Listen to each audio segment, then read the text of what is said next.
nagkangiwi-ngiwi na naman si Bangag kung paano niya ididepensahan ang Senado at Kongreso. 'Di ba? Dahil nga dito sa press conference at pagsiwalat ni Congressman Ungab at ng Pangulong Duterte na kung saan binuking nga sa taong bayan kung gaano ka walang hiya itong bangag na administrasyon na ito. Dahil nga dito sa ating budget 2025. Alright, so alam nyo na binukelya na yung bicameral report na kung saan ay blanco nga ang mga items o line items na kung saan minagic na naman yan ni Liza Tanas. Mamaya pupunta tayo kay Liza Tanas. Kasi ang punot dulo nito, hindi pa kasi kayo nagigising lahat. Ewan ko ba sa inyo? O gising na gising kayo dahil nakapulburon ba kayo katulad ni bangag lang. So walang iba, ang punot dulo ng lahat ng kahirapan ninyo dyan sa Pilipinas ay ang bangag, syempre at ang kanyang asawang kidnapper. Okay, si Liza kidnapper.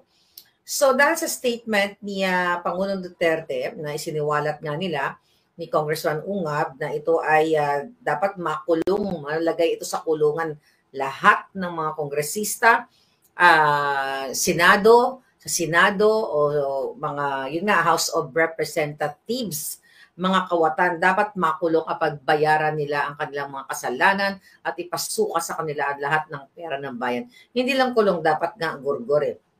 Sabi ni Pangulong Duterte dito, dapat okay, wala mo nang papasok sa TikTok palangga, okay? Wala mo nang papasok. Tatrangkahan ko muna yan kasi nagmo-multitask ang alindog ko ngayon.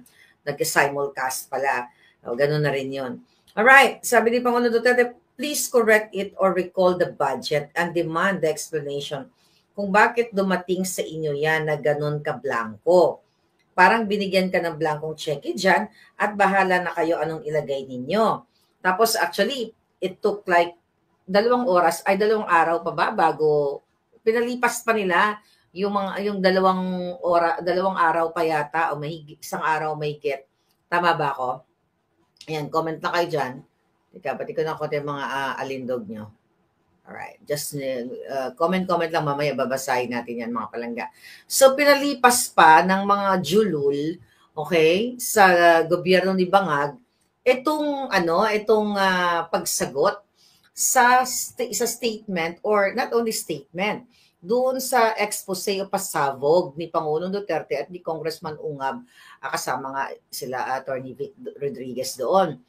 Aba, si Bangag, nung in-interview siya doon sa pag-launch ng Tesla ng Tesla dyan sa Pilipinas, numingiwi at sinasabi niya daw ang Pangulong Duterte doon sa pagsabi na blanco nga yung sa bicameral BICAM report. Sabi pa ni Bangag, he knows that you cannot pass GAA without any with a blank.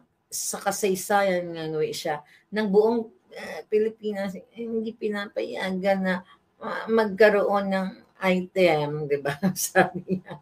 Ang GAA na hindi nakalagay kung ano yung project at tsaka kung ano yung ginastos. Alright, so pinaliwanag yan ni Attorney Vic, pinaliwanag ni Kong Ungab, pinaliwanag ng mga magagaling na mga abogado na ang tinutukoy ng ating mahal na Pangulong Duterte ay hindi naman yung GAA itself, kundi ang bicameral report, di ba? Pero alam mo, pareho lang din yun eh. Kasi nga, sa ating mga hindi naman abogado o sa ating mga simpleng pagkakaintindi, saan ba nag-uugat? Saan ba nanggaling yung GAA? Okay? Galing nga doon sa resulta doon sa bicameral. Pamaya isa-isahin natin kung paano ba yan, shoutout sa mga palangga ko sa TikTok. I-share ninyo. Kailangan mag 2 billion views. Anyway, alam naman natin na itong buwaka ng Inang Marcos Jr. na ito, matagal na dapat itong nakapantay ang paa niya dahil addictus beneficus. Dapat na nakabartolina yan eh. sa ginawa niyang pagnanakaw simula pa nung magulang niya hanggang sa ngayon, hanggang sa kaduluduluhan ng hininga nila ay ang nilalamon nila, 10 ng pamilya nila at ng kanilang mga kaapu-apuhan ay nakaw sa bayan. Alright? Ayun, may nanonood ba sa akin? Kala ko, isa lang ang nanonood sa akin. Nalungkot naman ako. Kala ko, iniwan nyo na si Lola. Okay, mga palangga. Sa kaduluduluhan, pati lahat, itong pamilyang itong Araneta, Marcos, Romualdez, Tambaloslos ko, lahat ng mga hayop kayo sa Congress, mga jutang genemis kayo, hindi pa kayo kunin ng lupa, alam naman ninyo na mga kawatan kayong lahat. Okay? Lahat ng kawatan. Kung hindi ka kawatan, di exempted ka. Okay? Ngayon, mga kababayan, daan muna tayo sa basic. Alright? So, sa ating mga simpleng mga mamamayan, di ba? Kailangan malaman natin kung paano ba pinoproseso ang budget ng Pilipinas ng buong pangkalahatan.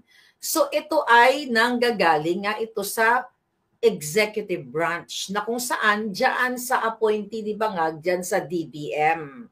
'Di ba? Nanggagaling yung pagpe-prepare nila ng budget sa kada taon. Alright? So since appointee ni Bangag yan, pwede nilang lansihin, pwede nilang dugasin, kasi from Bangag, ang Office of the Office of the President at ang DBM, silang dalawang departamentong yan ang nagpe-preparar sa budget natin for for fiscal year. So ngayon mga kababayan, nakakagalit kasi talaga yung mga ginayupak na ito dahil pinipilit tayong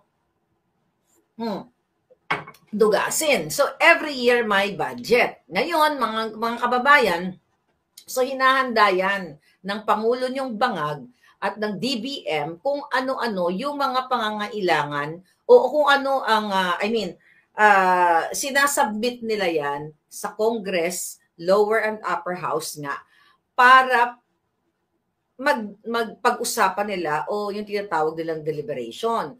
So ngayon, di ba, bawat ahensya nagpo-propose sila ng kanilang budget sa kanilang mga departamento sa kada taon o every fiscal year. So ngayon, kaya nga may pinapakinggan natin sa Congress, sa lower and upper house, kung paano nila dinidepensa itong budget na ito sa kanilang departamento. So ang may punot dulo niyan, okay, ang nagsasubmit niyan ay ang Office of the President, okay, at syempre yung DBM nga. At yes, mga palangga, cute daw ng background, sabi ni Bagat. And ang tinatawag dito na naririnig ninyo na NEP or National Expenditure Program. Yes. Okay, Alicia, thank you so much. Ngayon mga palangga, yung mga detalyadong eklabush na budget, na mga gastusin sa bawat departamento, yun ay sinusumite. Ngayon, doon nga sa mga crocodile, sa mga jutang genemes diyan sa Congress. Ngayon, anong ginagawa ng mga hinayupak na yan? Ayun, pinagdidiskusyon na nila or nagde-deliberate sila, pinag-uusapan nila sa Congress. So ito, di ba? Tapos may budget hearing. O yan ba, hindi po masyadong, let's say sa a certain department, masyadong mataas yung pinopropose mo. Mataas sa may tinatawag silang ceiling di ba? Parang hanggang dito ka lang sa amount na to. Medyo babaan mo, ganyan-ganyan. So pagmimitingan nila sa simpleng pananalita, pag-uusapan nila.